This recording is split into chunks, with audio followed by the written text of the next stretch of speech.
Bonjour à tous et bienvenue sur votre déjeuner VIP organisé par l'entreprise Pigment et en collaboration avec l'Agora des directeurs financiers. Aujourd'hui, nous avons le plaisir de recevoir le retour d'expérience d'Henri Lecomte sur la thématique « Une perspective novatrice sur la gestion des risques et la collaboration au sein des équipes ». En effet, nous vivons dans un monde professionnel en constante évolution et l'adoption de pratiques innovantes en gestion des risques et en stratégie de collaboration est essentielle. Et pour parler de ce passionnant sujet, on a le plaisir de recevoir en chair et en os Henri Lecomte. Merci beaucoup. Bonjour Henri, merci d'avoir accepté notre invitation. Donc vous êtes un ancien joueur de tennis haut niveau. Ça fait mal. Et gérant de l'entreprise HL & Co Performance. Oui. Vous avez été finaliste de Roland-Garros en simple en 88 et avez même remporté le tournoi en double aux côtés de Yannick Noah en 84. Vous avez mené une longue carrière, 16 années au sein du circuit ATP, donc de 80 à 96. Et au cours de ces années, vous avez donc, comme je le disais, remporté un tournoi du Grand Chelem en double, donc aux côtés de Yannick Noah en 84. Vous avez été le seul joueur français de l'Air Open à avoir accédé aux demi-finales de Roland-Garros. Donc en simple à 3 reprises, et vous avez remporté la Coupe Davis remportée en 91. Et un petit détail, finaliste de Roland-Garros 88. Exactement, voilà. Alors, bon, voilà. Important. Oui. Donc en 91 avec Yannick Noah et Guy Forget, et vous venez de sortir votre livre qui s'appelle Balle neuve, où vous nous invitez à nous sentir pleinement conscients d'être toujours en devenir, évidemment pour le meilleur. Et nous accueillons également Damien Lambert, Damien qui est le Customer Success Lead EMEA de chez Pigment, qui va pouvoir nous éclairer sur cette analogie entre le sport et les services qu'apporte Pigment. Donc Pigment qui est une entreprise spécialisée dans l'établissement de budget, de prévision et de plans agiles pour les entreprises. Vous jouez un rôle crucial en rassemblant les personnes, les données et les processus dans une plateforme intuitive et intégrée, en aidant évidemment les équipes à élaborer des stratégies fiables pour stimuler la croissance et préparer l'avenir, c'est beau. Et vous travaillez également avec des entreprises telles que Klarna, Figma, Airtable, PHV ou encore Webhelp. Pour démarrer cette interview, Henri, vous qui accompagnez des entreprises au quotidien, j'aimerais un peu avoir votre point de vue extérieur sur votre vision justement de la planification des finances qui a pour but d'assurer quand même la pérennité d'une entreprise, parce que planifier dans le tennis, c'est important et primordial pour être prêt le jour J.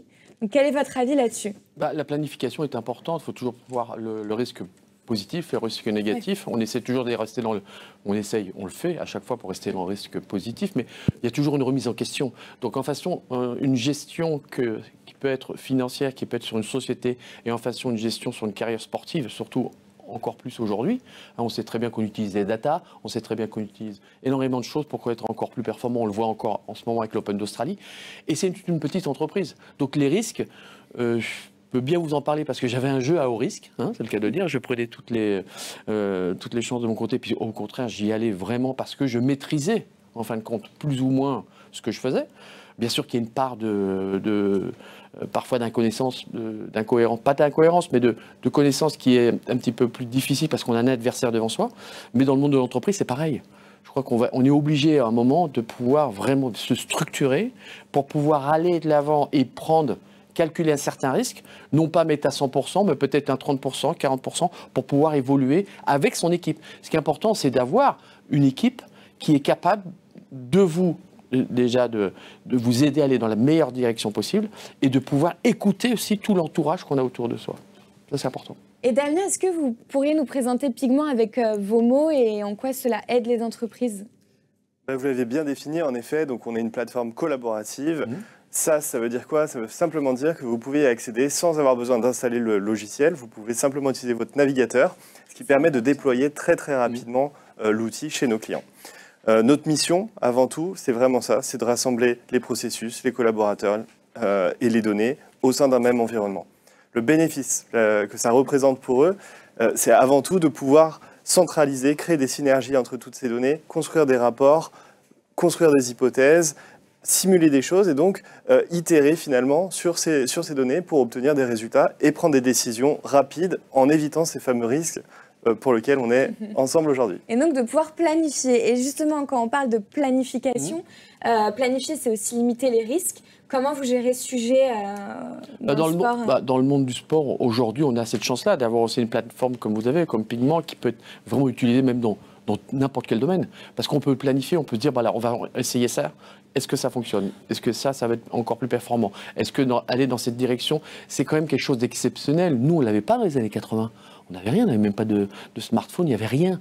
Donc c'est vrai que quand on avait des statistiques, on était un petit peu, on ne va pas dire perdu, mais on prenait quelqu'un en disant, oulala, mais pourquoi il va calculer? En fin de compte, ça reste un jeu et on doit avoir aussi du naturel.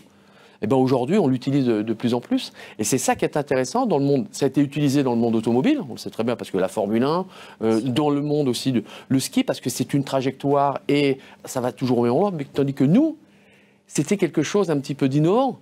Savoir combien de coups droits on a frappé, savoir combien d'ace. Au début, c'était une autre société qui prenait toutes ces données pour pouvoir, après le match, faire un petit peu le bilan. Mais la prise de risque qu'on doit mettre en place et qu'on peut, à la limite, entre guillemets, limiter, elle est importante aujourd'hui. Oui. Et c'est ça qui est intéressant. C'est votre logiciel est intéressant parce qu'on n'a pas besoin de faire quelque chose d'exceptionnel ou d'aller dans... C'est assez simple. On rentre, en fin de compte, les données. Vous travaillez avec les différentes personnes pour leur faire comprendre rapidement comment ça fonctionne. Et c'est ça qui est bien. Et la planification est finalement du coup liée à l'analyse de la data, qui est d'ailleurs très présente au sein de Pigment. Comment ça fonctionne? L'analogie là est parfaite. C'est vrai qu'on a énormément de données et je reprends un peu ces termes où auparavant vous étiez obligé finalement d'envoyer ces données à une entreprise spécialisée, sauf que finalement cette donnée elle va être interprétée à travers cette entreprise et finalement on n'a plus tellement la main dessus. Aujourd'hui c'est vraiment ce que nos clients recherchent. Ils cherchent à vraiment maîtriser parfaitement la donnée, être capable de définir, utiliser cette donnée finalement pour en extraire la substance qui va apporter de la valeur. Et c'est là où la donnée en tant que telle n'en a pas. Et pendant très longtemps, on a vraiment focalisé sur centralisons la donnée, essayons d'en récupérer. Aujourd'hui, on a toute cette masse de données. Pigment, il faut savoir quoi en faire. Exactement. Pigment permet de la corréler et de... Ça c'est quand même exceptionnel, parce qu'auparavant, comme vous le disiez, on est obligé de l'envoyer à une autre société qui l'interpréterait... Ouh, j'aurais du mal à parler, ouais. J'arrive pas à le dire. Interpréterait totalement différemment de ce que l'on peut avoir en fin de compte, en réalité, tout de suite. Donc c'est pareil, hein, une personne, puis une autre personne, puis une autre personne, à la fin, le mot est complètement différent. Donc c'est ça qui est intéressant aujourd'hui, et la rapidité. Ouais. Et quels sont les défis potentiels liés à l'utilisation de cette data et comment les athlètes abordent le sujet? Les athlètes abordent le sujet, ça a été compliqué au départ de pouvoir l'accepter, parce qu'on s'est dit on va dépendre d'une machine en fin de compte. Mais la machine, qui l'a construit?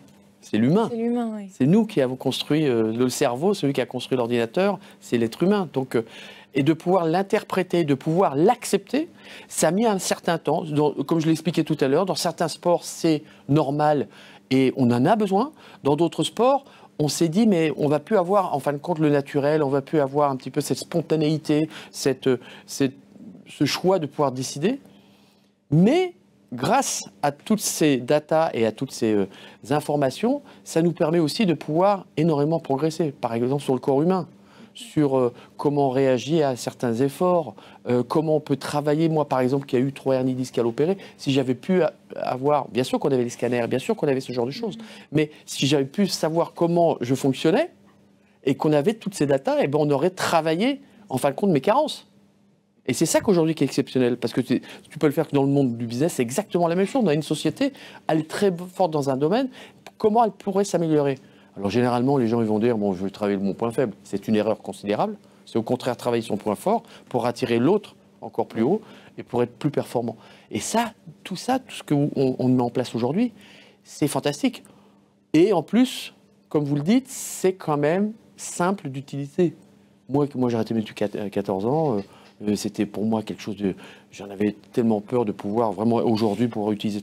Mais bien au contraire, on y arrive parce que c'est simple. Et ça, c'est important. Et on a commencé à parler de collaboration d'équipe. Selon vous, quelles sont les principales menaces auxquelles peut faire face une équipe dans son environnement actuel? Je pense que la principale menace, c'est l'environnement qui va extrêmement vite. Il va beaucoup plus vite que... la capacité à s'adapter pour les entreprises.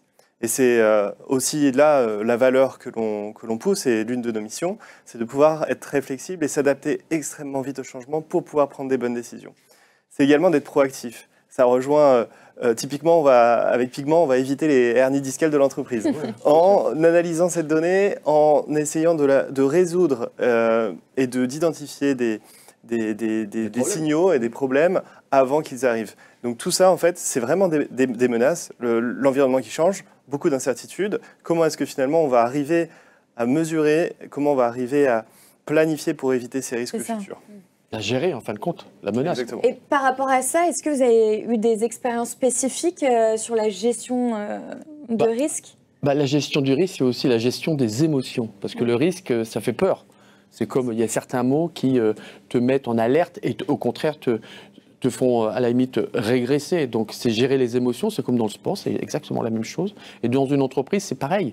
On a tout un staff, toute une équipe, on a un leader. Parfois le leader, on sent qu'il a une certaine tension parce qu'on approche d'un résultat et qu'en fin de compte, il retransmet un peu ses émotions à son équipe. Donc c'est là que la personne qui travaille avec son leader peut, on ne va pas dire prendre sa place, mais suggérer d'autres choses, suggérer différentes situations pour pouvoir alléger ces émotions et cette pression-là. Et moi, je le retrouve énormément à chaque fois que je fais des interventions dans les sociétés, ce que j'ai vécu dans le tennis. Ça m'a énormément appris. Et il est vrai que moi, si j'ai pu gérer mes émotions quand je jouais, j'aurais été encore plus performant. Donc c'est la même chose, parce que la prise de risque, elle est là, hein.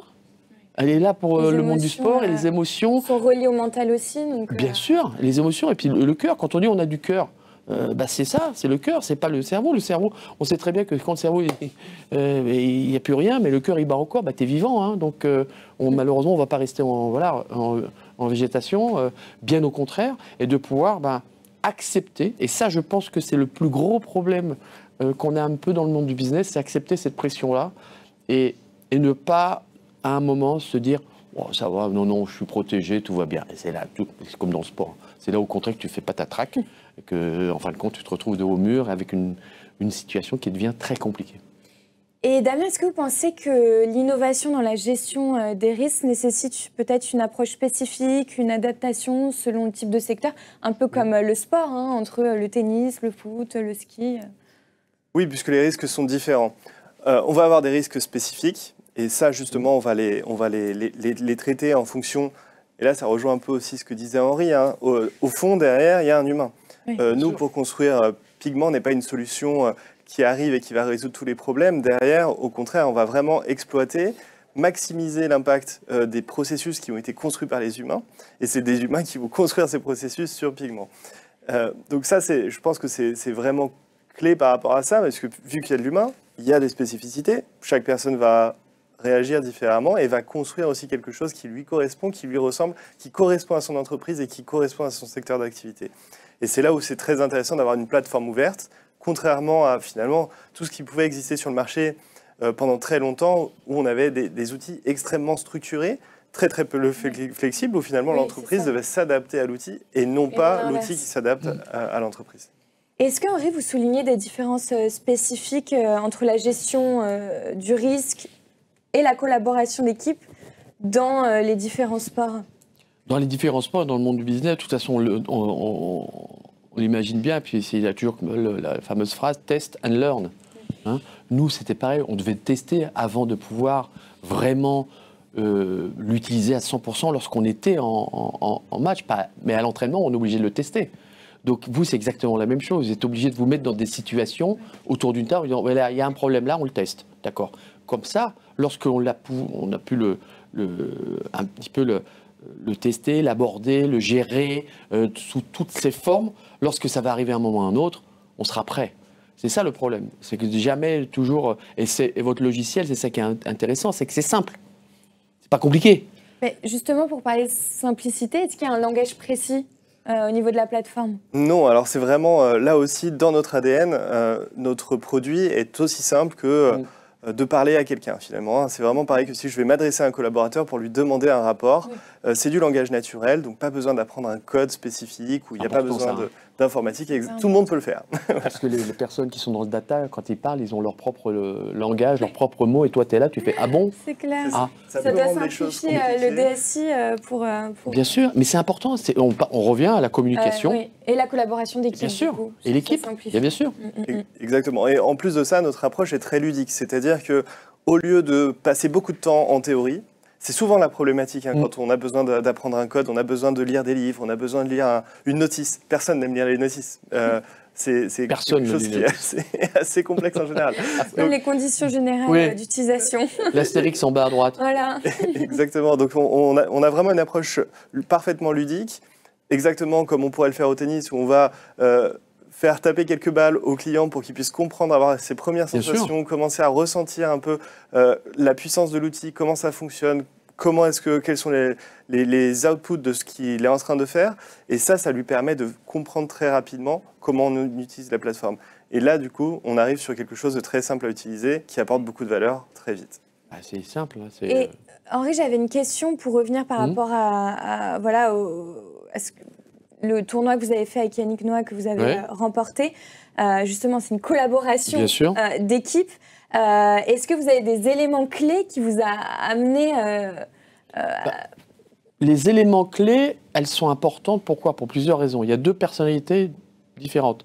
Il y avait la forte personnalité de Yannick. Moi, j'étais un petit peu le petit frère en dessous, donc j'écoutais. C'était lui qui avait plus l'expérience, qui avait gagné Roland-Garros quand même. Donc, il m'a porté vers le haut. Mais après, aussi, il a pu s'appuyer, en fin de compte, sur mes forces, un peu ma folie, les moments où, quand il y avait la pression, je lâchais le coup qu'il fallait parce que la pression n'était pas la même pour moi. Et puis, par moments, les craintes aussi que moi, je suis allé le voir pour pouvoir qu'il me rassure dans les moments aussi importants. Mais ça, le double, c'est un peu ça. C'est un binôme. C'est un moment où on sent que l'autre, commence à perdre un peu pied. On va le voir, fait « Non, t'inquiète pas, tout va bien, c'est là, t'es en forme, tu es solide, t'es là. » Donc, tu l'encourages et tu vas tout de suite le réconforter dans ses points forts. Jamais dans ses points faibles, parce que tu vas pas avoir un collaborateur qui dit « Moi, c'est nul, là, ce que tu as présenté, mais c'était une nullité. Mais qu'est-ce que c'est ce truc-là ? On avait bossé ensemble. » Là, c'est sûr que le gars, il se met sous la table. Par contre, si tu dis « Écoute, c'est pas grave, ça peut arriver, mais on va l'aborder d'une autre façon, comme sur un match de tennis, on s'est fait breaker, on est mené, mais le match n'est pas terminé. Rien n'est terminé. » Donc c'est ça, c'est vraiment une écoute, une écoute, une entente, un respect qui est important. Et puis aussi, il faut avoir ce petit truc qui vous permet d'être un peu différent. Voilà. Et quelle est l'importance de la phase initiale de compréhension des besoins du client dont vous parliez par rapport à la personnalisation ? Comment cette étape, on va dire, contribue-t-elle à aligner tous ces besoins ? Elle est essentielle parce que c'est comme la construction des fondations quand on construit une maison. Si les fondations sont pas suffisamment robustes, la maison va être fragile. Donc nous, notre objectif, c'est vraiment de pouvoir écouter, comprendre les enjeux, les besoins du client. C'est aussi là où on va créer ce binôme, c'est là où on va créer cette relation. Donc c'est essentiel. On investit énormément de temps à ce moment-là pour nous assurer que finalement, derrière, tout va bien se passer et que le client va vraiment être satisfait. Notre rôle, c'est performance sur le long terme, comme vous le disiez, parce qu'il y a des bases qui sont solides. Exactement. Dès le départ.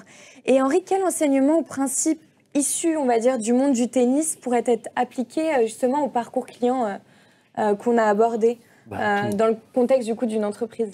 Vous savez, le tennis, c'est un sport individuel au départ, mais on attend même toute une équipe derrière soi, ça veut dire une dizaine de personnes, surtout pour les meilleurs joueurs du monde. Et même quand on commence, entre le médecin, entre l'entraîneur et tout, donc il faut gérer.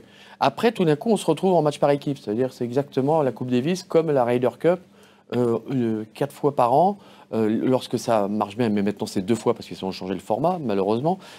On doit faire en fonction des différentes personnalités et se mettre à l'écoute et aux besoins des autres. Oui. Donc ça aussi, c'est quelque chose de très très important. Et ça rappelle un petit peu vraiment l'entreprise. Pourquoi ? Pas un petit peu, mais réellement, lorsqu'on a un leader qui est là et qui a son équipe, à un moment, c'est pas lui qui va faire toute la société. Il a besoin de tous ces petits soldats, en fin de compte, qui sont derrière. Certes, il va y avoir un numéro 1, un numéro 2, un numéro 3, un numéro 4, mais à la fin, c'est plus ni 1, ni 2, ni 3, ni 4, c'est toute une équipe. Nous, on a gagné la Coupe Davis parce qu'on a mis, bien sûr, notre ego de côté. On a, au contraire, travaillé pour être encore plus fort, pour pouvoir battre les Américains. C'était David contre Goliath. On avait perdu d'avance, normalement. Et on a créé la sensation, pourquoi? Parce qu'on s'est soudés, on a fait une connexion, une cohésion, aussi, on a mis un petit peu surtout notre ego de côté pour aller tous de l'avant. Et c'est ça qu'on reflète un petit peu entre le monde du sport et le monde du business. Mais une chose importante, c'est que nous, sportifs de haut niveau, on doit apprendre aussi comment ça fonctionne, ce monde du business. Parce que ce n'est pas du tout les mêmes... On va vous apporter quelque chose, nous, en tant que sportifs, mais on a besoin de vous comprendre aussi. Comme là, votre plateforme, elle est fantastique parce qu'elle est ludique, elle est simple. Mais si on est avec une autre personne qui parle un peu le data, leur langage truc, on va mettre un peu de temps. Donc c'est ça, c'est la même chose, c'est la cohésion. Et donc on parlait de parcours expérience client. Comment vous assurez justement que chaque étape du processus soit ludique pour vos clients et tout en, j'imagine, faisant en sorte que l'expérience soit ludique et simple? Oui. En fait, on a déjà 2 missions. Donc, en effet, une première mission qui est de livrer beaucoup de valeur aux clients très rapidement. Ça, c'est, on va dire, le prérequis numéro 1. Ensuite, le deuxième, c'est aussi de les former. Et pour les former, c'est là où on intervient vraiment de manière ludique, c'est-à-dire qu'on va vraiment mettre en place un système, alors que j'évoquais un peu tout à l'heure, avec beaucoup de pratiques, où finalement, on va utiliser un peu de gamification, c'est un terme qui est pas mal, qui est de plus en plus utilisé, c'est quelque chose de plus en plus utilisé. C'est le test and learn dont vous parliez au début. Exactement. Gamification, c'est jouer aussi. Exactement, c'est ça. C'est de faire des liens, et c'est là où les analogies avec le sport, avec même le monde du jeu, est très intéressant, parce que finalement, les clients vont obtenir des récompenses à chaque étape de leur apprentissage, et ça va les inciter vraiment à s'accrocher, à continuer, à comprendre. Et en fait, ils vont apprendre sans s'en rendre compte, finalement, en passant un bon moment. Et justement, cette approche test and learn, comment elle peut contribuer au développement de la progression d'un joueur? C'est exactement le même principe. Il ne faut pas oublier que le tennis reste un jeu, ou le sport, c'est un jeu. Et alors, bien sûr que ça s'est énormément démocratisé, oui, mais ça a énormément changé parce que c'est devenu beaucoup plus du business maintenant. Le sport est devenu business, beaucoup d'argent, donc les gens passent vraiment business et oublient par moment la simplicité de la chose, de pouvoir progresser. Et le fait que vous faites à chaque fois en passant des étapes, en donnant une médaille ou quelque chose, en fin de compte, en mettant en valeur le client, c'est normal qu'il va continuer parce que lui, il va se retrouver rassuré et non pas enfermé dans ses datas, dans son truc, il dit « je ne comprends pas », et au contraire, il va se crisper. Et ça, c'est très important. Et on l'oublie souvent dans le monde du sport et du business, avant tout, prendre du plaisir. Et c'est ça qui est important, c'est la communication qui est importante. Et je le dis à chaque fois, c'est vrai que c'est pas simple de travailler, puis de rentrer chez soi, puis d'avoir toujours de continuer. Là, on parle du burn-out, mais là, c'est encore une autre chose, on en a parlé dernièrement. Mais de pouvoir faire abstraction de tout ça, et de pouvoir recharger un petit peu, vider sa corbeille, c'est le cas de le dire, pour remettre quelque chose. On le fait bien sur l'ordinateur. Donc, la passion est importante. Et vous, ce que vous faites, c'est une passion. Vous êtes passionné. Vous essayez de trouver la meilleure solution possible pour que vos clients puissent dire « Oh, c'est génial, j'ai travaillé ça, c'est top, mettons, paf, et plus besoin. » Alléger la charge mentale aussi. Mais oui, mais il faut que ça soit ludique. Et par rapport à toute la data dont on parlait, donc vous collectez la data, mais comment vous arrivez justement à extraire cette substance? Comment ça fonctionne? En fait, on va pouvoir vraiment utiliser les principaux axes dimensionnants des entreprises pour pouvoir analyser cette donnée à travers plusieurs regards. Surtout, ce qu'on va faire, c'est qu'on va fusionner en quelque sorte toute cette donnée. À nouveau, unitairement, cette donnée n'a pas beaucoup de valeur. Quand on croise ces données qui peuvent être internes ou externes à l'entreprise, on peut identifier des tendances, on peut identifier des risques, puisque là, c'est l'objet de la discussion, mais également des opportunités, parce que les risques, il faut les éviter, c'est bien, mais les opportunités, il faut pouvoir les saisir. Et c'est là où, vraiment, de pouvoir utiliser cette donnée, l'analyser à travers les axes principaux qui sont très spécifiques à l'industrie, aux clients, va nous permettre de pouvoir en extraire la valeur. Tout à fait. Par rapport au process. Et Henri, du coup, pour revenir sur la thématique, en quoi une perspective novatrice sur la gestion des risques dans le tennis pourrait-elle influencer la prise de décision stratégique? Elle est importante. Parce Parce que la décision, on le voit encore dans le tennis actuel, quand on voit les joueurs, et notamment même que ce soit Roger Federer, Rafael Nadal, Novak Djokovic, ils ont mis le tennis dans une autre dimension. La préparation est importante, l'innovation est importante. Et après, évidemment, lorsqu'on a quelqu'un qu'on veut, ou on veut réussir, moi j'ai réussi parce que j'avais Yannick. Hein. Yannick était plus fort, je voulais le battre. Parce que je voulais vraiment, et donc je le copiais, donc on essaie, et puis après on va dans une dimension parce que on va chercher encore quelque chose de plus performant. Et c'est la même chose dans le monde du business, c'est pareil. Lorsqu'on va voir une autre société à côté, on dit mais je comprends pas là, comment il a fait, c'est quoi cette innovation, qu'est-ce que c'est, ces data, c'est quoi? Donc on cherche, et puis après en fonction de ce que l'on a, en fin de compte, acquis, on va aller encore chercher plus loin. Et c'est exactement comme le même monde du sport. Si on copie le même entraînement que l'un ou l'autre, ça va être bien, on va être un peu plus performant parce que c'est quelque chose d'innovant pour nous. Mais après, si on veut le dépasser, il faut mouiller le maillot, il faut aller ailleurs, il faut aller chercher, il faut aller travailler, il faut aller encore analyser, évidemment, lui, ce qu'il fait de mieux que, par exemple, on va dire, il est plus souple, moi je suis plus raide, donc je vais devenir plus souple, mais je vais devenir encore plus tonique. Donc je vais avoir plus de densité, je vais avoir une vision du jeu qui va être totalement différente. Donc tout ça, et ce qui fait avancer les choses, en fin de compte. Dans le monde du business, c'est pareil. Et ce que vous faites, c'est bien parce que c'est simple, c'est ludique, mais à la fois, il y a une carotte. Ben ouais. Et on s'adapte de la même façon. On s'adapte de la même façon. Ouais. Bien sûr, au programme. Et alors, pour terminer l'interview, Damien, est-ce que vous pourriez nous dire en quoi la co-construction est-elle considérée comme un moyen de mieux anticiper les besoins du client, de comprendre leur impact et surtout, l'enjeu, c'est quand même d'atteindre leurs objectifs? Oui, en fait, personne n'est mieux placé que le client pour savoir quels sont ses besoins et qu'est-ce qu'il essaye de faire avec la plateforme, quel sera vraiment son gain. Donc c'est pour ça qu'on le met vraiment au cœur du déploiement de notre plateforme.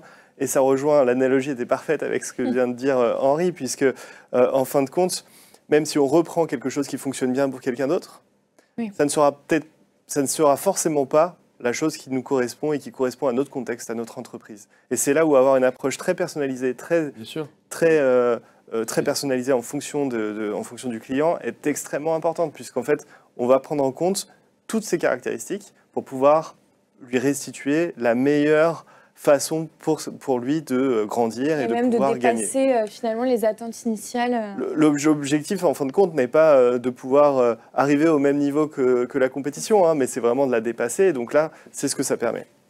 Bien sûr. Merci à tous les deux d'avoir répondu à mes questions. Est-ce que vous voulez conclure peut-être un petit mot de fin? Non, un petit mot de fin. C'est là qu'on se rejoint tout à fait, le monde du sport et le monde du business, parce que c'est la prise de risque et c'est aussi l'innovation.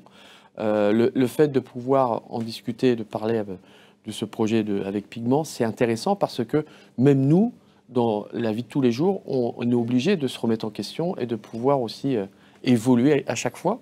Et ça, c'est exceptionnel. Mais il faut être aussi à l'écoute. Écouter les gens, important. Je rejoins parfaitement. C'est vrai qu'on voit énormément de corrélations entre le milieu du sport, le monde du business, c'est clair. Ces nouvelles technologies ne vont pas remplacer l'humain, et je pense que là-dessus on est d'accord. En revanche, ça permet d'améliorer finalement, d'améliorer l'humain dans le sport, d'améliorer l'humain dans l'entreprise. Et de dépasser. Et de pouvoir se dépasser, exactement, pour gagner la compétition. Quelque chose que peut-être on n'avait même pas imaginé. Merci à tous pour votre écoute et à bientôt avec Pigment et je l'espère Henri Lecomte.